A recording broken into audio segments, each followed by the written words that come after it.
Bonjour les amis, bienvenue sur ma chaîne, c'est Loubna Cake, j'espère que vous allez bien. Moi je vais très bien, je suis très heureuse de vous retrouver aujourd'hui pour vous montrer comment j'ai préparé ce beau layer cake d'une hauteur d'environ 35 cm, donc très haut, et comment j'ai réalisé le marbré à la crème au beurre pour la décoration de ce gâteau. Donc j'ai pas mis les vidéos en détail de toutes les recettes que j'ai utilisées, mais je vous mets tous les liens en barre d'infos. Donc là, c'est vraiment que pour le montage et la décoration finale. Donc là, j'ai utilisé 5 disques de génoise vanille. Donc j'en ai exactement 6 là exactement, mais j'en ai utilisé que 5, sinon mon gâteau allait être beaucoup trop haut. Donc que j'ai découpé assez haut. J'ai une ganache montée à la noix de coco, donc que j'ai utilisée pour garnir mon gâteau. J'ai de la crème au beurre à la meringue suisse. J'ai mon sirop d'imbibage. J'ai une ganache de couverture au chocolat blanc que j'ai utilisée pour faire les boudins sur mon gâteau. Si vous ne voulez pas utiliser du chocolat blanc, vous pouvez très bien faire les boudins avec la crème au beurre. Donc c'est ce que je fais d'habitude, mais là j'avais envie de changer un petit peu et de faire ces boudins avec le chocolat blanc. De toute façon, j'en avais pas assez, donc j'ai fini avec la crème au beurre. Par contre, j'ai pas la recette de la ganache, mais je vous mettrai la recette en barre d'infos, mais j'ai pas encore posté la vidéo. Donc voilà ce dont vous allez avoir besoin pour monter ce gâteau comme matériel. Donc j'ai monté mon gâteau directement dans le moule dans lequel j'ai fait cuire mes génoises. Donc c'est un moule de 18 cm de diamètre et j'ai fait deux génoises. J'ai fait cuire deux génoises dans ce même moule. Vous allez avoir besoin également d'un rhodoïde et d'une feuille de papier cuisson que j'ai déposée dans le fond du moule. Donc ce sera plus facile après pour démouler le gâteau. Allez, donc on y va pour le montage. Donc j'ai réservé la ganache au chocolat blanc dans la poche à douille. Donc là, j'ai deux disques de génoise. Donc c'est les deux disques qui se trouvent en bas de la génoise après cuisson. Donc je vais en utiliser un pour la base du gâteau et je vais utiliser le deuxième que je vais mettre tout en haut du gâteau pour avoir un gâteau bien droit et bien stable. Donc là, je prends le premier disque de génoise, donc c'est celui qui va en dessous. Je l'imbibe bien avec le sirop d'imbibage. Enfin, j'ai pas trop imbibé non plus parce que la génoise était déjà bien souple, donc j'ai pas trop imbibé. Et ensuite, vous allez déposer ce disque de génoise au fond du moule. Donc attention quand vous déposez la génoise de ne pas la casser. Là, en l'occurrence, elle est quand même assez épaisse, donc elle tient bien. Donc une fois que vous avez déposé votre génoise, vous allez venir déposer le boudin de chocolat blanc.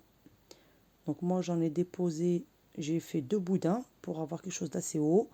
Donc comme vous voyez, c'est pas évident parce que le rhodoïde est très haut, donc c'est un peu compliqué, donc faites comme vous pouvez. Par contre, moi j'ai fait le gâteau très haut, hein. Vous pouvez faire un gâteau beaucoup moins haut, il n'y a pas de souci. Donc une fois que vous avez déposé le boudin de chocolat blanc sur la génoise, donc maintenant j'ai réservé la ganache à la noix de coco dans une autre poche et ensuite je vais venir garnir la génoise avec cette ganache. Donc après on va répéter l'étape 4 à 5 fois. Donc c'est exactement la même étape à chaque fois. Donc voilà, là j'ai déposé la ganache à la noix de coco. Je viens l'étaler avec le dos d'une cuillère et ensuite je dépose les morceaux d'ananas. Oui, j'ai oublié de vous dire que j'ai utilisé comme fruit dans cette recette de l'ananas. Donc là, j'ai mis de l'ananas en sirop, hein. J'ai pris l'équivalent de 2 boîtes d'ananas en sirop que j'ai bien égoutté et que j'ai utilisé pour garnir mon gâteau.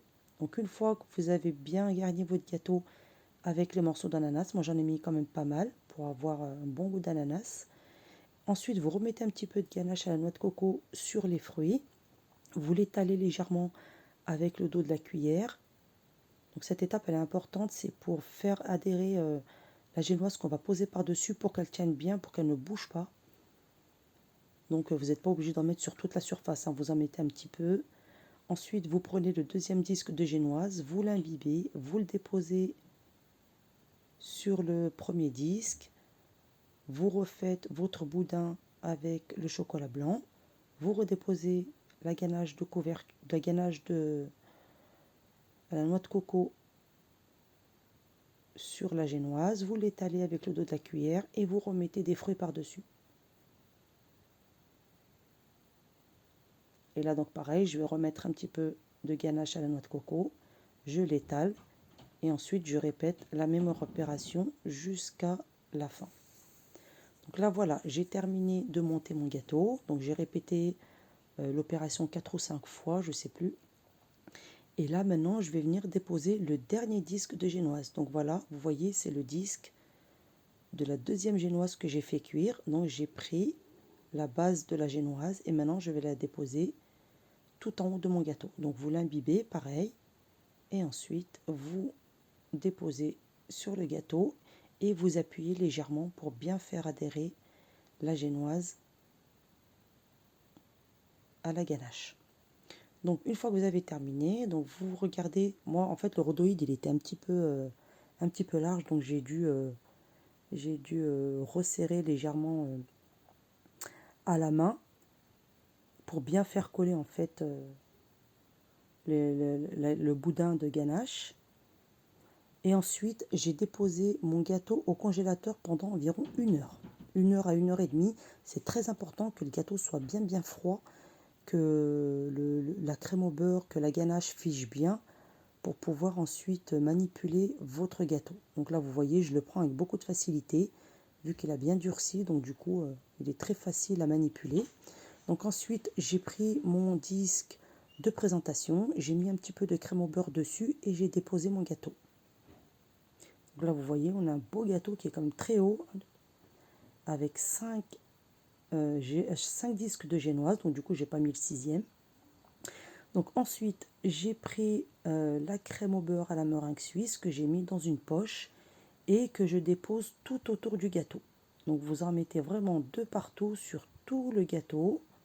Vous montez comme ça jusqu'à couvrir tout votre gâteau.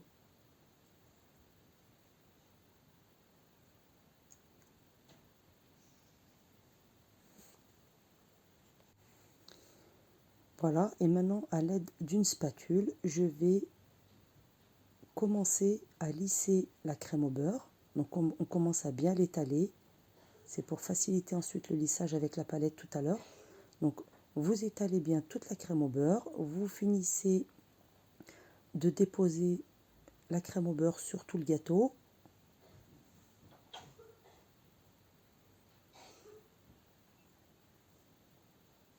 Donc il faut déposer quand même une bonne quantité de crème au beurre pour avoir quelque chose de bien stable et qui se tienne bien.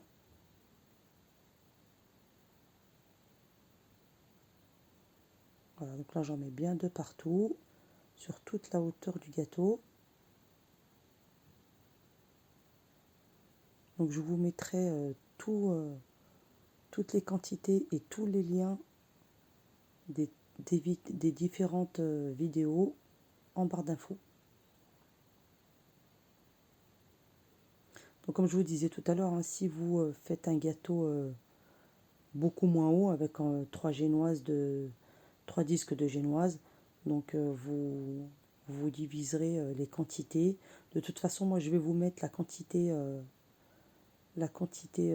pour un gâteau, pour un petit gâteau, et ensuite je vous dirai si j'ai doublé ou si j'ai triplé la recette pour ce gâteau. Donc une fois que vous avez bien déposé de la crème au beurre sur tout le gâteau, donc avec une grande palette, vous allez commencer à lisser votre gâteau. Et au fur et à mesure que vous lissez, vous allez voir qu'il va y avoir des endroits où il va manquer de la crème au beurre, il y aura des trous, il y aura des creux. Donc vous comblez tous les creux avec de la pâte à sucre et vous relissez à chaque fois jusqu'à avoir un gâteau bien lisse.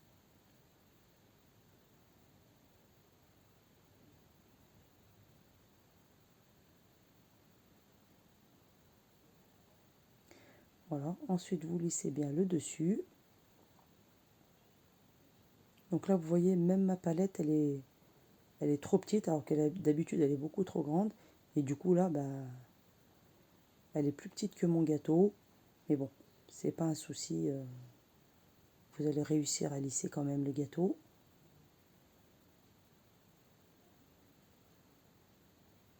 Voilà, donc là vous voyez que le gâteau est bien droit, le lissage est terminé et maintenant, donc vu que la hauteur elle est quand même assez importante, j'ai préféré piquer dans mon gâteau des pics en bois pour stabiliser le gâteau, pour éviter que le gâteau ne bouge ou qu'il ne penche. Donc j'y ai piqué 3 grands pics en bois. Donc vous mesurez la taille du gâteau, vous découpez vos pics et vous les plantez dans votre gâteau.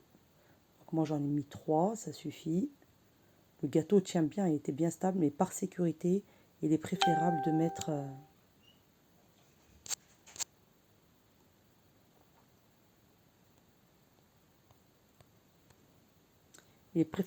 quand même des pics. Voilà, donc ensuite vous lissez au-dessus des pics, vous mettez un petit peu de crème au beurre et vous camouflez les endroits où on a planté les pics et vous remettez votre gâteau au frigo. Donc là, il faut vraiment qu'il tienne bien au frigo, donc laissez-le au moins 3 heures au frigo. Et ensuite, donc au bout de 3 heures, vous allez préparer les couleurs que j'ai utilisées. Donc là, je vais préparer les couleurs que j'ai utilisées pour le marbré. Donc j'ai séparé ma crème au beurre en 3. J'ai coloré une partie donc avec du colorant en gel. Donc après les couleurs, vous utilisez ce que vous voulez comme couleur. Moi j'ai mis une couleur pêche, j'ai mis une couleur marron qui n'est pas très ressortie marron et j'ai laissé de la crème au beurre blanche. Donc ensuite avec la crème, avec le colorant marron, donc j'en ai pris un petit peu avec un cure-dent ou un petit pic en bois et vous allez en déposer un petit peu de partout sur le rhodoïde. Donc ça c'est le rhodoïde que je vais utiliser pour la décoration. Donc faites attention que le rhodoïde soit bien à la hauteur assez haut donc pour pouvoir déposer la décoration. Donc faites attention qu'il soit à la hauteur du gâteau et qu'il prenne bien tout le tour du gâteau. Donc j'ai déposé voilà des petits traits comme ça de colorant un petit peu de partout sur le rhodoïde. Et maintenant, je viens déposer la crème au beurre un petit peu de partout comme ça. Vous prenez un petit peu de chaque couleur et vous en mettez de partout sur le rhodoïde. Donc là, moi, j'ai pas mis n'importe comment. J'ai quand même, moi, selon le modèle de gâteau que j'ai fait. Donc vous avez vu comment j'ai recouvert moi mon gâteau. Ça fait une espèce de chemise. Donc j'ai utilisé une forme en triangle. Par contre, si vous voulez couvrir tout le gâteau en marbré, donc vous mettez ce que je suis en train de faire là, la crème au beurre, vous en mettez sur tout le rhodoïde. Donc moi, c'est parce que j'ai voulu faire une forme un peu spéciale. Mais si vous voulez vraiment couvrir tout le gâteau, vous mettez de la crème au beurre sur toute la surface du rhodoïde. Donc là, je mélange les 3 couleurs, j'en mets un petit peu de partout, j'essaie de mélanger uniformément.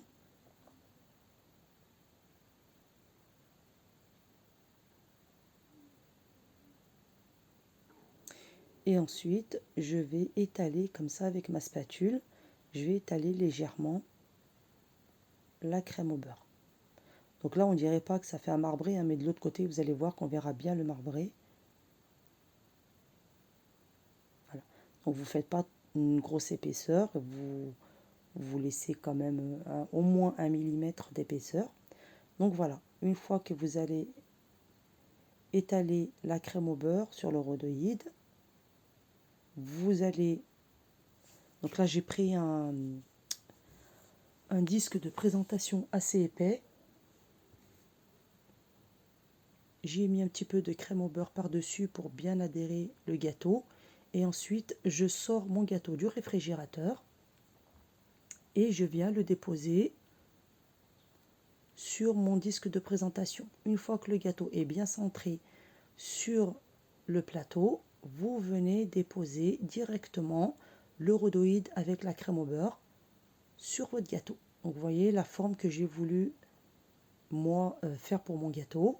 Donc c'est ce que je vous disais, hein, si vous voulez que le gâteau soit complètement recouvert de marbré, alors il vous suffit juste de mettre de la crème au beurre sur tout le rhodoïde.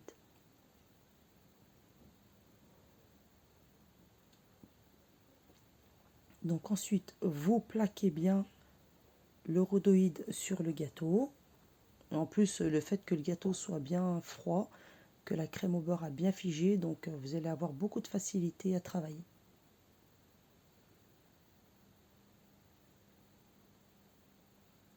Donc là, je vais vous montrer. On va bien voir le marbré. Vous voyez, on voit bien le marbré. Voilà, donc plaquez bien le rhodoïde sur le gâteau. Et ensuite, à l'aide de la palette, je viens étaler pour avoir quelque chose d'assez droit, assez uniforme. Donc voilà, on vient s'aider de la palette pour bien coller le marbré sur le gâteau.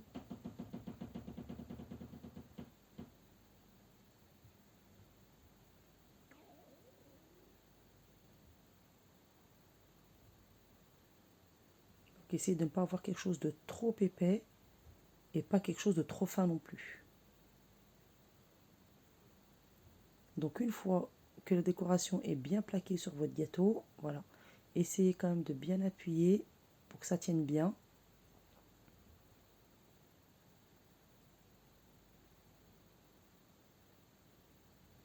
Donc là, vous voyez bien que le rhodoïde dépasse quand même bien le gâteau.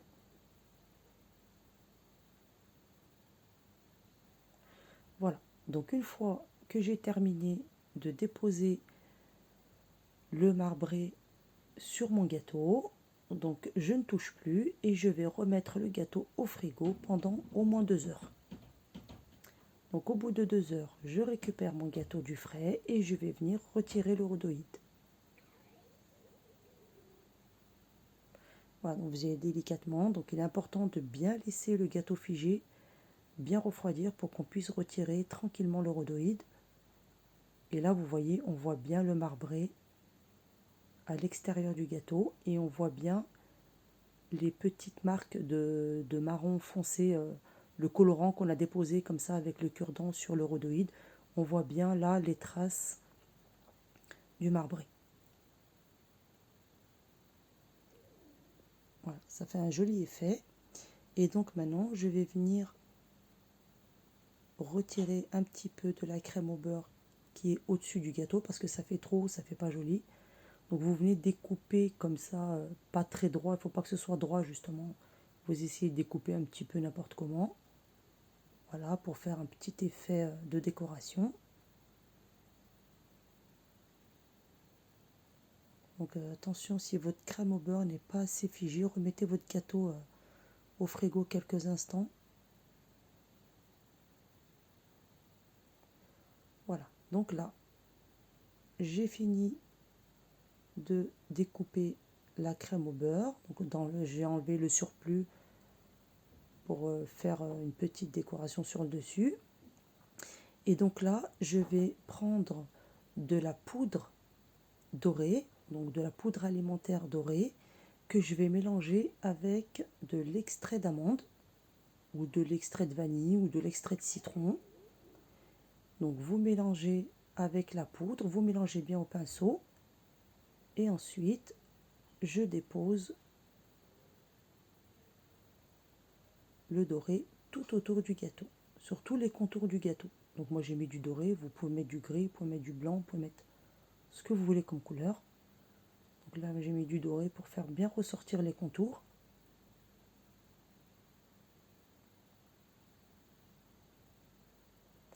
Si vous n'avez pas de poudre, vous pouvez très bien utiliser de la peinture alimentaire dorée qui est déjà toute prête. Voilà, donc là j'ai fait tout le contour de mon gâteau.